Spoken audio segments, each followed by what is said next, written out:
Certains diront qu'Emmanuel Macron a été imprudent. C'est totalement faux. La hausse des taxes qui semble avoir sorti tout le monde de sa torpeur n'est ni une imprudence, ni une erreur. Le silence assourdissant dont il a également fait preuve concernant cette annonce et qui vous a poussé à fouler le pavé n'est pas non plus la preuve d'une gêne comme certains semblaient le penser. Sa popularité ne fait pas partie de l'équation. Il n'est pas là pour être apprécié, mais pour remplir sa mission. C'est comme ça que je le vis. La conviction qu'il existe une transcendance, oui. Quelque chose qui dépasse, qui vous dépasse, qui vous a précédé et qui restera. Vous devez réaliser que le siège du président de la République française est vacant depuis des années. Il n'y a pas de président de la République en France. Le président de la République n'a plus de pouvoir, ou beaucoup moins de pouvoir, en tout cas qu'avant, mais que les Français, et lui-même aussi, croient qu'il a toujours les mêmes pouvoirs. Les privatisations, il n'y a plus de politique industrielle possible. La globalisation, le marché l'a emporté très largement. Et donc il y a un très grand nombre de choses qu'on croyait à la portée de l'État qui ne le sont plus. La seule personne qui tient la barre aujourd'hui est un banquier dont le commanditaire se trouve être la famille Rothschild, qui a un plan, et un seul. Amener notre navire, qu'est la France, et nous avec, à s'échouer sur les terres d'un nouveau continent se nommant le Nouvel Ordre Mondial. C'est la même règle pour tous les pays. Et cela doit passer par la destruction des nations, de leur politique, de leur culture, ainsi que par le vol de toutes leurs richesses, et c'est bien ce qu'il se passe depuis des années, mais force est de constater que leur plan s'est accéléré depuis qu'Emmanuel Macron a été élu. Non pas par le peuple, mais par les puissants. Il a tout le monde. Mais donc ça veut dire qu'il est habile ou qu'il est fabriqué? Non, il est fabriqué. Bien sûr qu'il est fabriqué. Benoît Hamon avait été choisi pour perdre. C'est intéressant cette idée choisie pour perdre. Les gens ont oublié qu'il y a eu un bourrage dur de nos partis socialistes. Ça n'a posé aucun problème. J'ai eu le privilège dans ma vie d'être en situation de mettre le pied à l'étrier à pas mal de jeunes.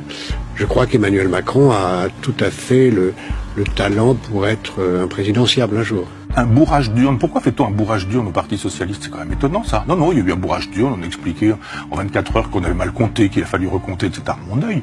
Quand on bourre les urnes, c'est parce qu'on veut pousser un candidat. Pourquoi est-ce qu'on pousse un candidat?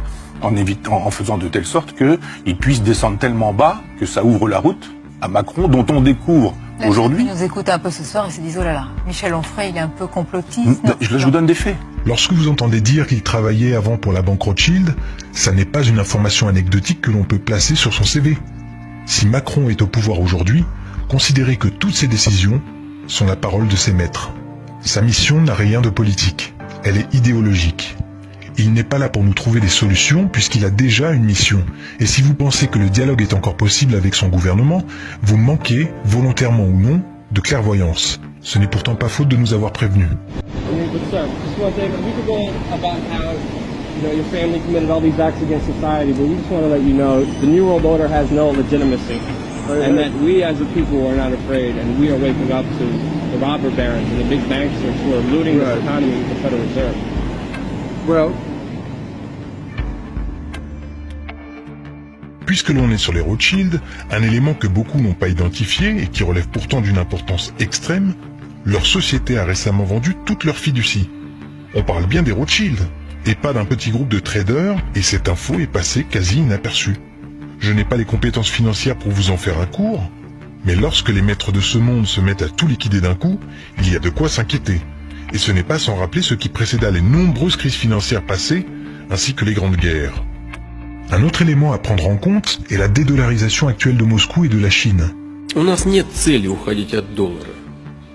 Доллар уходит от нас. Vous devez comprendre que lorsque je parlais au mois d'avril du démarrage de la Troisième Guerre mondiale cette année, annonce qui fut par ailleurs moquée par certains car ils n'avaient toujours pas reçu de bombes nucléaires sur la tête depuis, il n'en est pas moins que cette Troisième Guerre mondiale a bien commencé d'un point de vue économique. Tous les pions sont en train de se mettre en place. Moscou revendant tous ses bons du Trésor américain afin d'acheter plus de 92 tonnes d'or cet été, affichant un poids historique de 2000 tonnes d'or, jamais dépassé depuis 1941. И те, кто принимают соответствующие решения, они стреляют себе уже не в ногу, а чуть выше. Потому что такая нестабильность в расчетах в долларах, она вызывает желание очень многих экономик мира найти альтернативные резервные валюты и создать независимые от доллара системы расчета. Renseignez-vous et vous pourrez comprendre que les difficultés que nous connaissons aujourd'hui ne sont que le sas d'entrée d'une crise économique que notre pays, l'Europe, le monde va connaître très prochainement. Je tiens d'ailleurs à revenir sur un des numéros du magazine The Economist, dont les propriétaires se trouvent être, je vous laisse deviner, les Rothschild, et dont la couverture du 9 janvier 1988 représente un phénix se tenant debout sur différentes devises en flammes. Le gros titre de cette couverture, soyez prêts pour une devise mondiale. Une crise mondiale était déjà en préparation et si vous souhaitez en connaître la date, je vais vous demander de porter votre attention sur la médaille en or que porte ce phénix. Une devise unique pour un nouvel ordre mondial, prévu alors pour 2018. Et même si l'on sait que les Rothschild ont 1 à 2 années de retard, je vous laisse en tirer vos propres conclusions. Je sais que beaucoup de lanceurs d'alerte ont subi comme moi les railleries depuis des années, nous reléguant tout de suite dans la case des théoriciens du complot, chaque fois que nous prononcions le mot « nouvel ordre mondial ». Entre parenthèses, si je voulais vraiment passer pour un gros théoricien du complot, je n'aurais qu'à parler du nom de domaine giletsjaunes.com qui a été acheté le lendemain de la présidence d'Emmanuel Macron. Là, vous pourriez me dire en effet que je vais trop loin. Merci à mon tipeur de m'avoir fait remonter cette drôle d'info, cela dit. Fermons la parenthèse. Et nous voici pourtant aujourd'hui face au piège de cet ordre, qui a été conçu il y a des années pendant que nous étions trop occupés à consommer. Our fifth objective, a new world order can emerge. On ira ensemble vers ce nouvel ordre mondial. Attali nous dit la solution c'est le gouvernement mondial, la Banque centrale mondiale. The international order that we have worked for generations to build. Et la condition d'un nouvel ordre mondial plus stable. On va vers ça. Est-ce qu'on ira à la place de la guerre ou après la guerre? Je ne sais pas. Our strongest beliefs are challenged by the rise of a yet unknown new world order. Et personne, je dis bien, personne ne pourra s'y opposer. Ce piège se referme sur nous, et bien que l'espoir d'un réveil national, voire mondial, subsiste toujours en moi, il m'est très difficile de ne pas songer au fait qu'il soit trop tard. Car c'est exactement ce que penserait une personne qui sonne l'alerte depuis des années face à la masse. Celle-ci n'ayant que pour seule réponse « Jusqu'ici, tout va bien ». Lorsque j'ai appris l'annonce de cette hausse de taxe du gasoil, j'étais convaincu qu'il s'agissait là d'une décision politique. Comme beaucoup de décisions insensées dont nos élus ont déjà su nous gratifier. Mais dès que j'ai vu les premiers instigateurs du mouvement des Gilets jaunes, envers qui je n'ai aucune animosité, se voir ouvrir les portes de tous les plateaux de télé, c'est à ce moment précis que je me suis dit qu'il s'agissait là de quelque chose de plus important.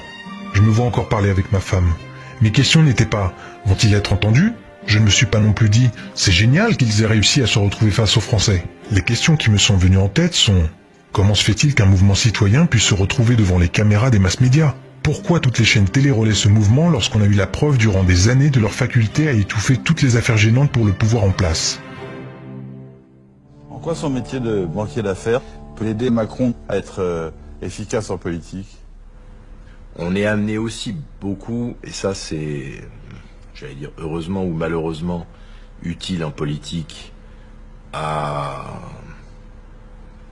communiquer, c'est-à-dire à raconter une histoire. S'ils veulent un responsable, il est devant vous. Qu'ils viennent le chercher.